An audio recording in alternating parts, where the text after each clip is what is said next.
You could be dying in front of people who love you, and your first instinct would still be, "Sorry for bothering you."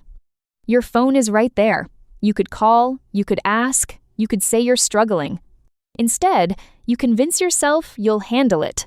No, you'll survive it. There's a difference, and your nervous system has known that difference for years. You've felt this. Here's why it's happening. 1.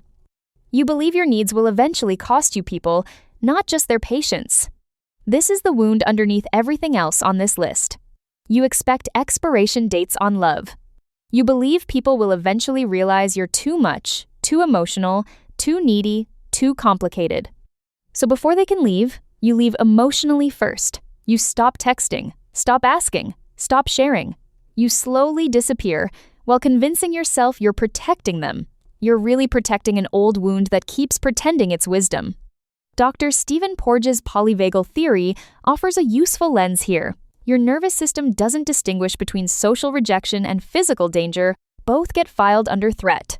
If needing someone once triggered irritation, guilt, or withdrawal, your body learned to treat your own needs as the threat, not the person you'd be asking. 2. You erase your own needs before anyone else gets the chance to dismiss them. Look at how you apologize for asking someone a simple question, like you're requesting one of their kidneys. Sorry to bother you. Sorry if this is annoying. Sorry, but you apologize before speaking because your brain expects your needs to inconvenience people. And it doesn't stop at asking. Someone asks how you're doing, you smile. I'm fine. Meanwhile, your nervous system is one inconvenience away from filing for bankruptcy. You learned somewhere along the way that other people's problems mattered more than yours, and you got so good at invalidating yourself first that now nobody even has to dismiss your feelings. You already beat them to it. 3. You can't receive without immediately trying to repay the debt. Someone appreciates you, and your brain argues back. They're just being nice. They don't mean it. Genuine appreciation feels emotionally suspicious when you've spent years believing you're a burden your brain would rather believe. Something painful, that's familiar, than something beautiful that's unfamiliar. It's the same reflex when someone actually helps you. They buy you lunch, and you're already calculating how to repay them. A friend drives you somewhere, now you owe them. Someone listens to your problems, and suddenly you feel selfish. Healthy relationships aren't accounting spreadsheets, but your nervous system secretly believes love must always be repaid, so instead of receiving support, you carry emotional debt nobody asked you to carry. 4. You mistake being low maintenance for being healthy. Everybody praises you. So independent, so mature, so low maintenance. Congratulations, you've been rewarded for emotional deprivation. Children who learn they can't rely on others often become adults who pride themselves on never needing anyone, but that's not confidence. That's adaptation. Your brain stopped expecting comfort because disappointment hurt too much. And the saddest part is you don't even notice how exhausted you are anymore. 5. You scan every silence for proof you've already been too much. Someone replies, "Okay, that's it." Now you've convinced yourself they're angry. You replay conversations like security footage. Did you say too much? Text too often? Were you annoying? Your brain became an expert at scanning for rejection because emotional safety was unpredictable growing up. And when the nervous system expects abandonment, it starts finding evidence everywhere, even where none exists. Children are not born feeling like burdens. A toddler cries without shame. They ask for hugs, attention, comfort they naturally assume someone will come. They don't rehearse the request first. They don't calculate whether it's a good time. They just reach, because reaching has never once been dangerous. That belief only changes when experience teaches them otherwise. Let's imagine maybe every tear was met with frustration instead of comfort. Maybe a question was answered with a sigh instead of an answer.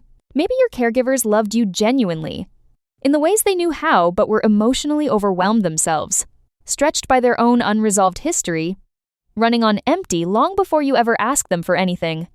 Maybe they reminded you how much they sacrificed, how expensive you were, how difficult life became because of you. Maybe none of it was said cruelly. Maybe it was said tired. In passing, the way exhausted people talk without meaning to leave a mark. But children don't hear those words objectively, and they don't hear intent, they hear consequence. Their nervous system doesn't file it as mom was having a hard week. It files it as data about the world, and it translates that data into one devastating conclusion. My needs hurt people. And once that belief settles deep enough, it stops being a memory and starts being an operating system. It follows you everywhere: friendships, romantic relationships, marriage, work, even therapy. That one place explicitly built for you to have needs. You start apologizing to people who literally chose to help you. You start pre-negotiating your worth before anyone's even asked you to. And the exhausting part is that none of this feels like a belief you hold, it feels like a fact about reality, because it was installed before you had the language to question it. Here's the cruelest part of the whole pattern. People who feel like burdens often become incredible caretakers. You notice when everyone else is struggling before they say a word. You remember birthdays, anniversaries, the small, anxious things people mentioned once in passing. You check in first. You listen without needing to be asked to. You give, and give well, and give constantly, because your nervous system learned a long time ago that being useful is safer than being needed. Usefulness earns you a seat at the table. Need, you learned, gets you asked to leave it. So you became the friend everyone calls in a crisis, and the last person anyone thinks to check on, because you built yourself to be invisible in exactly the moments you needed to be seen. But eventually the math stops working. You become emotionally bankrupt, always pouring, never receiving, running an account that only ever moves in one direction. Not because the people around you don't want to help, because you never let them get close enough to try. This is not your fault. You didn't choose this. A nervous system doesn't ask permission before it decides what's safe. But you're the only one who can start renegotiating it now. And healing begins the moment you realize love was never supposed to be measured by how little space you take up. Healthy relationships are supposed to have needs in them. They're supposed to have inconvenience, mismatched timing, difficult conversations, moments where someone has to choose to show up for you, even when it costs them something. If nobody in your life is ever allowed to actually support you, then no one in your life actually knows you. They only know the curated version of you that's been managing itself so carefully. Nothing ever slips through. Your nervous system cannot learn that you're safe from a hypothesis. It can only learn it from evidence, from actually asking, actually being disappointed sometimes, and actually being shown up for other times, until the pattern updates. Maybe the reason you feel like a burden was never because you asked for too much. Maybe it's because you've spent your entire life asking for far too little, and calling the silence independence. And maybe the people who truly love you aren't exhausted by your needs at all. Maybe they're exhausted watching you carry everything alone, doing it quietly enough that they can't even offer to help, and wondering, some nights, why you never let them. This is the pattern behind so much of what shows up on this channel, so if this one landed, you already know where else to look.